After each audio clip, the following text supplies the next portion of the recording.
Aqui em Campo Grande nós temos 13 comunidades indígenas urbanas, algumas delas estão em situação de favela, eu vejo isso como situação de favela. Uma delas é conhecida como Estrela da Manhã, Morning Star.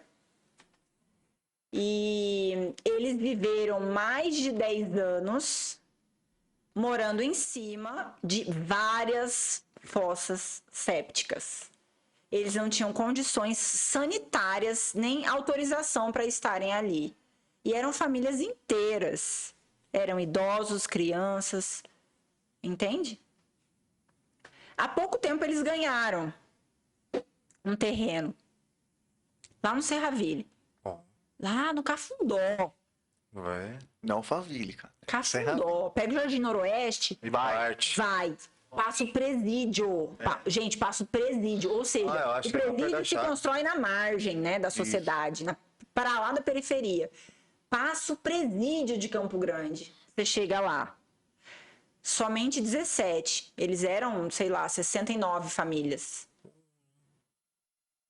Aí não é a GEAB, é a outra do município. É a EMA. Não é a GEAB, é a EMA. E só foi dado o terreno. E, se não me engano, foi dado o kit construção. Ok. Mas eles não são construtores. E aí, como que É só um detalhe. Os povos indígenas, quando eles entram em algum local que é considerado propriedade privada, eles estão, tecnicamente, segundo o indigenismo, retomando uma área originária.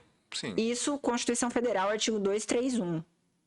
Tá lá, válido. Vigente. Desde 1988. Agora, MST, eles caminham na questão da reforma agrária. Mas não é tudo a mesma coisa? Não é tudo um povo que não tem terra? Eu não posso dizer sobre o MST porque eu não sou INCRA e eu não é meu espaço de fala. Eu realmente não sei.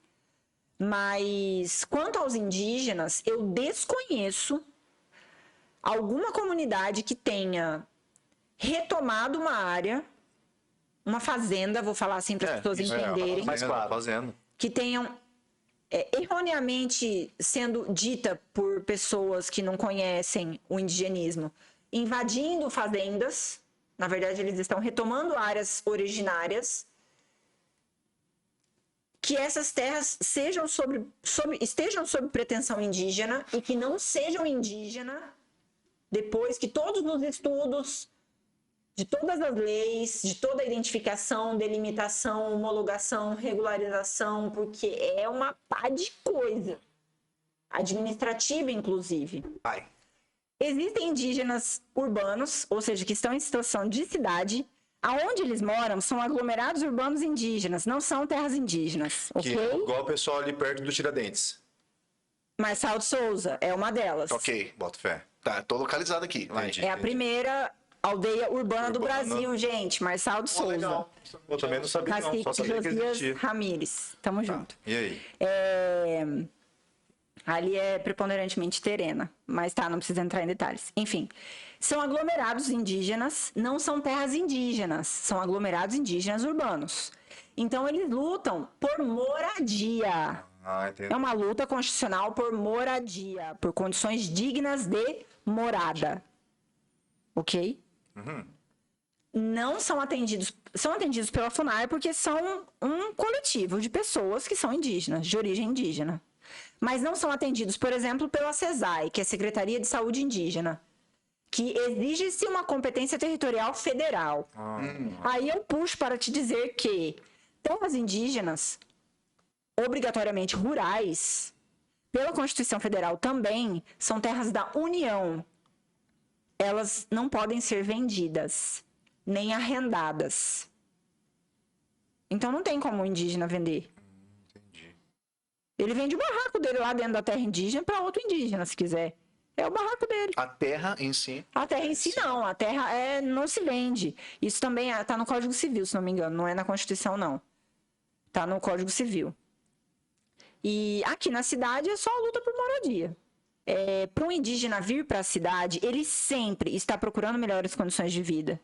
Ele quer um emprego, ele quer bens, ele quer condições de educação, Ele quer quer competitividade no mercado de trabalho. É por isso que ele vem para a cidade. Só que quando ele chega aqui, calma.